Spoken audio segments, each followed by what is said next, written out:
O próximo luns ás 5 da tarde desenvolverase o pleno de organización do novo goberno noiés, no que quedará fixado o reparto das áreas de goberno. Haberá 3 dedicacións exclusivas e unha parcial, o que suporá un aforro do 20% en retribucións con respecto ao anterior executivo.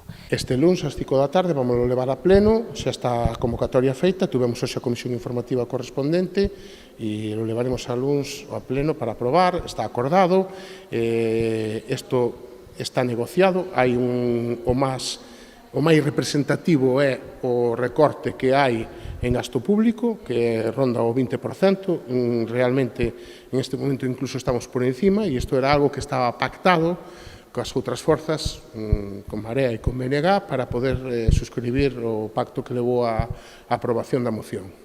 En canto ás competencias, o alcalde asumirá a área económica e de persoal. Haberá 2 tenencias de alcaldía, a primeira para Manuel Seijas, que asumirá ademais as carteiras de Facenda, Obras e Réxime Interno.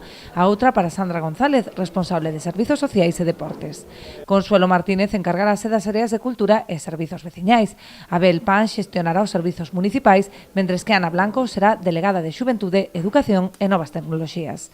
Unha vez definido o organigrama do novo executivo, o principal obxectivo a curto prazo será regularizar a actividade administrativa e racionalizar os recursos do Concello para atender as necesidades da veciñanza a través dunha xestión máis eficaz dos servizos municipais. Nós temos como obxectivo principal regularizar a actividade administrativa do Concello, que consideramos que é moi mal, funciona moi mal, está moi desaxustada e non atende a ningún tipo de racionalización. Entón, vamos a traballar na transparencia, algo fundamental tamén, que creemos que hasta ahora estaba ausente, e en intentar regularizar administrativamente e lograr maior eficacia e eficiencia dos recursos que hai. Aquí había moitísimas decisións que conlevaban gastos que creemos que son absolutamente innecesarios.